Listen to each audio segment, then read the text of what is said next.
നമ്മുടെ വാനമ്പാടി എന്നറിയപ്പെടുന്ന ചിത്രശേച്ചിയുടെ സങ്കടം കൽക്കട്ടയിലെ ഒരു ഡോക്ടർ സഹോദരി മരിച്ചതുമായി ബന്ധപ്പെട്ട് വളരെ വികാരനിർഭരമാവുകയും എന്നു മാത്രവുമല്ല പ്രധാനമന്ത്രി നേരിട്ട് ഈ കേസന്വേഷണം എല്ലാം ശ്രദ്ധിക്കണം എന്ന് പറഞ്ഞ് നിലവിളിക്കുകയും ചെയ്യുന്ന ഒരു ട്വീറ്റ് കാണാനിടയായി.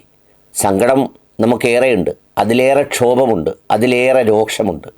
പക്ഷേ ഈ വാനമ്പാടിയെപ്പോലെ ഇടയ്ക്കിടെ മാത്രം കണ്ണു തുറന്ന് നോക്കുകയും ഇതെല്ലാം പ്രധാനമന്ത്രിയെ ഏൽപ്പിക്കത്തക്ക പോലെയുള്ള വികാരാവേശം കൊള്ളുകയും ഒക്കെ ചെയ്യുമ്പോൾ എൻ്റെ പ്രിയപ്പെട്ട ചിത്രചേച്ചി ഹത്രാസും ഉന്നാവോയും ഇതെല്ലാം കൂടാതെ ഇന്നലെ മാത്രം ഈ രാജ്യത്ത് നടന്ന 4 ബലാത്സംഗ കേസുകളും പിന്നെ അതടക്കമുള്ള ഒട്ടേറെ സംഭവങ്ങളും നമ്മുടെ ഗുസ്തി താരങ്ങൾക്കെതിരെയുള്ള പീഡന കേസും ഒക്കെ കൈകാര്യം ചെയ്ത് കരുത്ത് തെളിയിച്ച പ്രധാനമന്ത്രിയോട് എല്ലാം കൂടി ചേർത്ത് പറയണ്ടേ?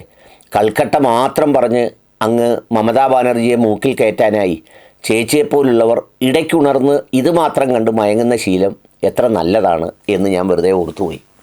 പ്രിയപ്പെട്ട ചിത്രചേച്ചി നമുക്ക് ഏറ്റവും ഇഷ്ടപ്പെട്ട ഗായികയാണ്.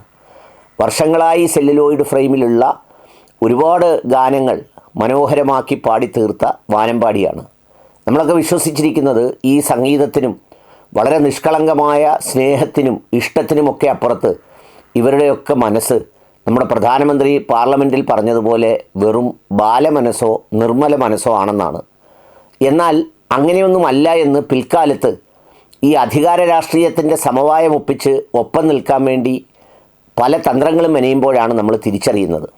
അങ്ങനെ തിരിച്ചറിഞ്ഞാണ് അമിതാഭ് ബച്ചൻ ഒരു കാലത്ത് രാജീവ് ഗാന്ധിയുടെ ഷൂസ് പിടിച്ചുകൊണ്ട് നടന്ന അമിതാഭ് ബച്ചൻ പിന്നീട് പോയി നിന്നതും ക്രിക്കറ്റിലെ ദൈവം ഇടയ്ക്കിടെ മാത്രം ഉണർന്ന് സംസാരിക്കുന്നത് കാണുന്നതും നമ്മുടെ അത്ലറ്റിക്സിലെ സുവർണ രാജകുമാരി ഉഷ ചേച്ചി ഇപ്പോൾ ഏറ്റവും ഒടുവിൽ ഒളിമ്പിക്സുമായി ബന്ധപ്പെട്ട വിഷയത്തിൽ പോലും വർത്തമാനം പറഞ്ഞതുമൊക്കെ കണ്ടപ്പോൾ അത് കണ്ടുകൂടിയാണ് ഈ മലയാളികളിൽ ഒത്തിരി ആളുകൾ ഹൃദ്രോഗം വന്ന് മരിക്കുന്നത് എന്നെനിക്ക് തോന്നാറുണ്ട്.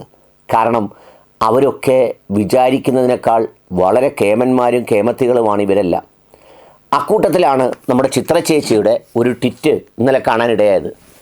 ചിത്രചേച്ചി ഈ സംഭവം അല്ലെങ്കിൽ ഇത്രയും ക്രൂരമായ സംഭവം, ഇത്രയും ദാരുണമായ സംഭവം അത് അപലപിക്കേണ്ടതാണ്, ഒരു സംശയവുമില്ല. അതിൻ്റെ തെളിവ് നശിപ്പിക്കാൻ മമതാ ബാനർജി ശ്രമിച്ചിട്ടുണ്ടെങ്കിൽ ആ മമതാ ബാനർജിയെ അടക്കം തെറിപ്പിക്കുകയും നിയമത്തിൻ്റെ ആ പരിധിക്കകത്ത് കൊണ്ടുവരികയും ഒക്കെ ചെയ്യേണ്ടത് ആവശ്യമാണ്.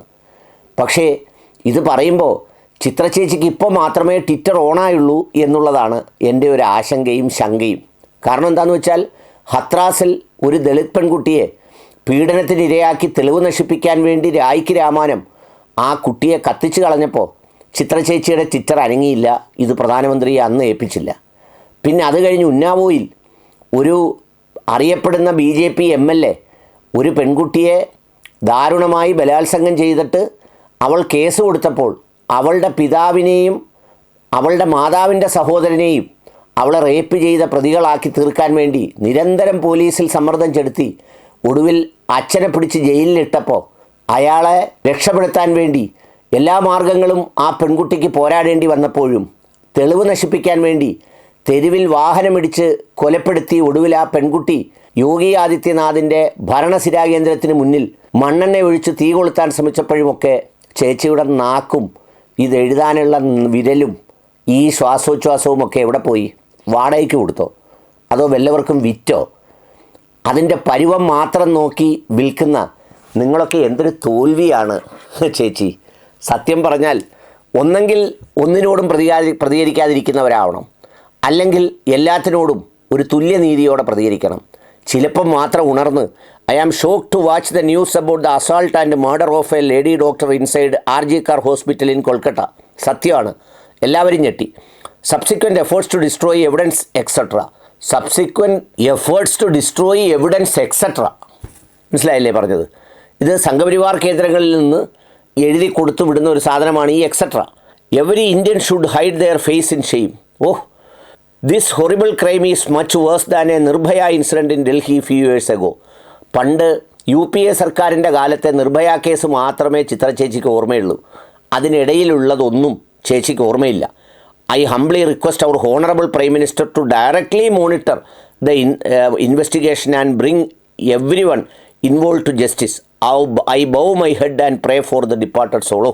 തല കുനിക്കുന്നു, പ്രാർത്ഥിക്കുന്നു, പ്രധാനമന്ത്രിയെ ഏൽപ്പിക്കുന്നു. ചേച്ചിക്കറിയോ, ഇന്നലെ മാത്രം, കഴിഞ്ഞ 24 മണിക്കൂറിനകം മാത്രം, Bengaluru student returning from party raped by biker who gave her lift. Punjabi girl gang raped in public bus in Dehradun. Roadways staff detained. UP man lures mentally challenged women with food, rapes her. Cops. Girl 14 raped by school teacher in UP dies after months of treatment. ഇതെല്ലാം നടന്നതാണ്, ഈ രാജ്യത്ത് നടന്നുകൊണ്ടിരിക്കുന്നതാണ്. അപ്പോൾ ചേച്ചി ഒന്നെങ്കിൽ എന്ത് വേണം, ഇത്തരം പീഡനങ്ങൾക്കൊക്കെ എതിരെയുള്ള ഒരു ബ്രാൻഡ് അംബാസിഡറായി മാറണം. അല്ലാതെ ചേച്ചി ഇങ്ങനെ ഇടയ്ക്കിടയ്ക്ക് പ്രതികരിച്ചാൽ ചേച്ചിയുടെ ഉള്ളിൽ വർഷങ്ങളായി ഒളിപ്പിച്ചു വെച്ചിരിക്കുന്ന ഈ കപടഭാവം ഉണ്ടല്ലോ, മുൻവിധിയോടെയുള്ള കപടഭാവം, അതെല്ലാവരും അറിയുന്നുണ്ട്. ഈ പാട്ട് കേട്ട് സന്തോഷിച്ചു പോയ മനുഷ്യർക്ക് ഈ ഭാവം ഒരു അരോചകവും വേദനയുമാണ്. അതുകൊണ്ട് മാത്രം സ്നേഹത്തോടെ പറഞ്ഞതാണ്.